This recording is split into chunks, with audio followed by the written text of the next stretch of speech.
Hello everyone, my name is John Paul, DayTradeToWin.com. I'm going to share with you a video on manipulation that I found about 10 years ago. At the time I thought it was important enough for traders to know that all markets are manipulated to a certain degree, not just the stock market, but any market. If they really wanted to manipulate the market, they can. So this video, if you haven't watched it already, I'm going to repost it here in just a moment. I think it's something that everybody should be aware of as a trader. What you're looking at is the crypto market. This is the Blueprint software. It's going to be available shortly for all traders. If you want to look at price action trading, the Blueprint software is now available, not just for mentorship. This is something new, but it's also available for any trader who wants to take advantage of this type of software based on price action. So sit back and relax and enjoy the show.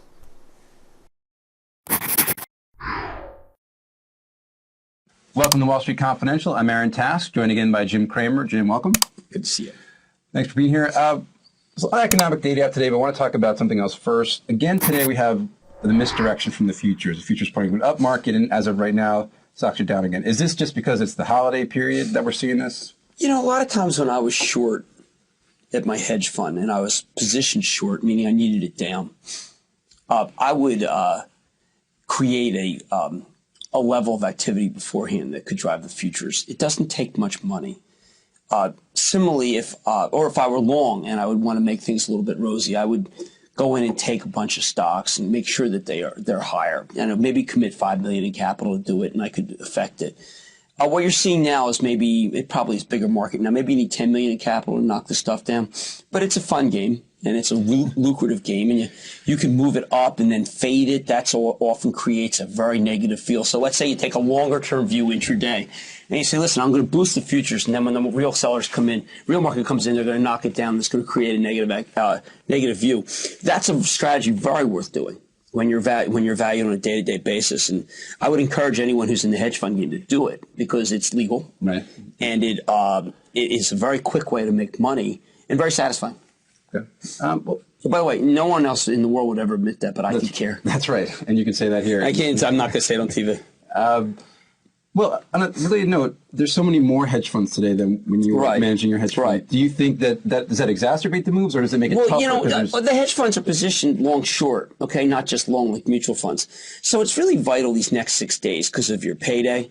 You've really got to control the market. You can't let it lift. When you get a research in motion, it's really important to use a lot of your firepower to knock that down because it's the fulcrum of the market today. So let's say I were short. What I would do is I would hit a lot of guys with RIM. Now, you can't foment. That's a violation of foment. Yeah, you can't foment. You can't create yourself an impression that a stock's down. But you do it anyway because the SEC doesn't understand it. So that's the only sense that I would say this is illegal. But a hedge fund that's not up a lot really has to do a lot now to save itself. So this is different from what I was talking about at the beginning where I would be buying the Qs and stuff. Right. This is actually just blatantly illegal. But when you have 6 days and your company may be in doubt because you're down, I think it's really important to foment.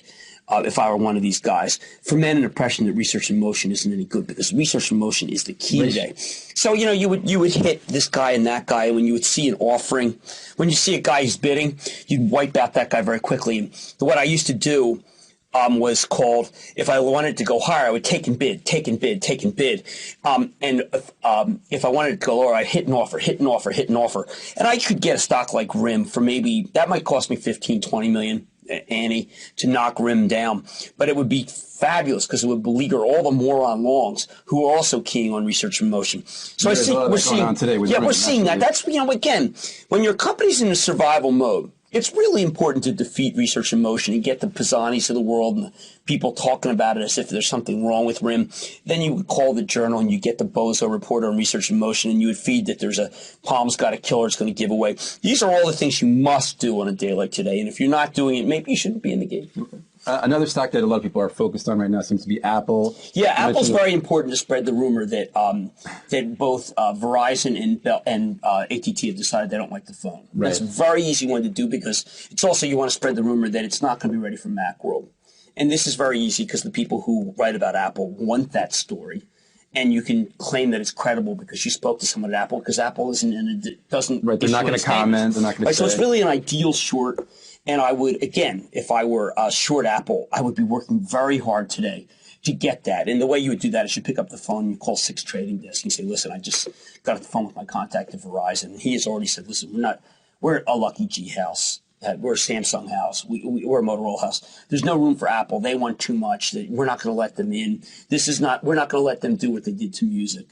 And, I think that's a very effective way to keep a stock down. Right. I might also, by the way, because the stock at 84, 85, a little bit of capital, you go buy some January 80 puts that makes it look like there's going to be something going on. So maybe you give Morgan an order to buy 1,000 Jan 80 puts. Then you go position limit with, you use a firm that doesn't know what the heck it's doing. Maybe you go to UBS for puts. And you just kind of create an image that there's going to be news next week, and that's going to frighten everybody. Right. Then they all go out and say large put buyer UBS. Then they call Pisani again. You have to use those guys and say, listen, I see a big buyer of puts, and I'm told that it's SAC. You would do that too.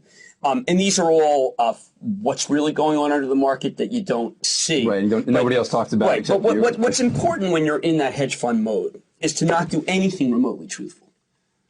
Because the truth is so against your view that it's important to create a new truth to develop a fiction.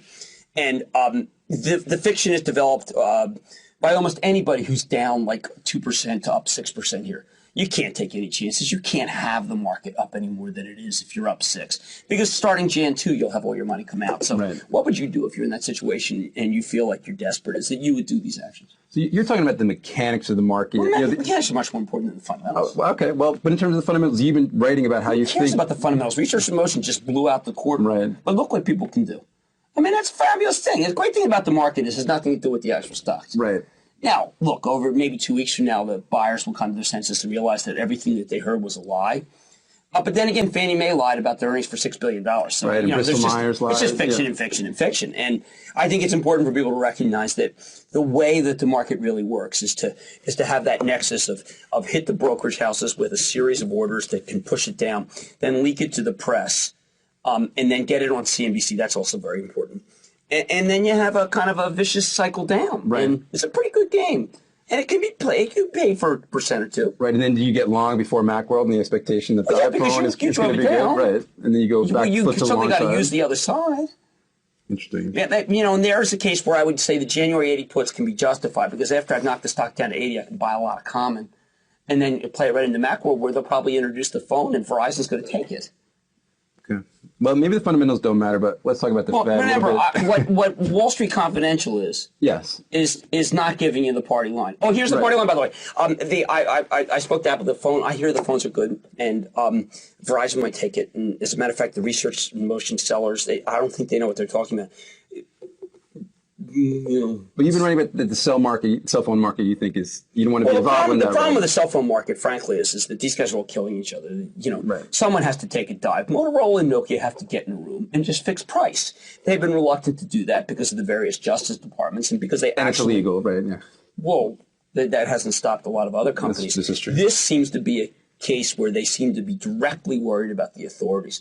It's almost as if they have a lawyer that matters, unlike, say, the Bristol Myers lawyers. And, what eventually happens is the shareholders demand that you get phony lawyers and you sit in the room. And it'll happen soon. Real quick, the Fed, the numbers out today weaker than expected. Oh, so what? The Fed has obviously got a cut. But, again, you call the various guys who cover the bonds and you say, ignore the bond action. What's really happened is the Fed is very frightened about, and then you gin up the number that they're really frightened about. The Fed is actually desperate to try to figure out, how quickly they have to cut without looking like dopes that they raised. Right, because they've been talking about they're worried about inflation all this last few months. You don't want to raise in May and then cut in January. You look like Mexico, for heaven's sake. I mean, this is like a distinguished group of people who went to really good schools. Right, these are smart guys. Absolutely. Yeah, they don't want to look like dopes. When we were talking earlier in the week, you said you think it would be some sort of crisis, possibly Ford being a trigger. Well, Ford went and did all that. They pledged all this investment banking to all these guys. So now that they're very reluctant to say negative things, it makes it much tougher for the Ford story to play out. I mean, the amount of business that Ford has to do. Ford might be the big client of 2007. So if I were in the corporate finance room, I would say, listen to the research guy. I said, listen, I spoke with Mullally. I actually have the inside. The plan works. So then you're the research guy and you say, oh, man, what do I do? It's bonus time. I'm not going to be a total idiot. The Spitzer's going to Albany. Let's get back in the game. Right. I think that's important. Is it possible? Because a year ago at this time, a lot of people were saying GM's about to go bankrupt, and of course the stock's up 50-some-odd%. Well, they're that stock. They're 57, GM. 57? No, but GM. The difference between Ford and GM was that GM's balance sheet was never really. It turns out wasn't that bad. Ford's balance sheet's pathetic, and you know that because they were willing to screw over the common for the bonds. Right. That's kind of if it weren't Ford, if this were Qualcomm. We'd be saying Qualcomm is desperate, But no, it's Ford. But it's Ford. It's an American icon. Yeah, I and drove a right. Ford. I owned a Ford once. And this is our country. Well, Yeah, this right. has been Jim Cramer.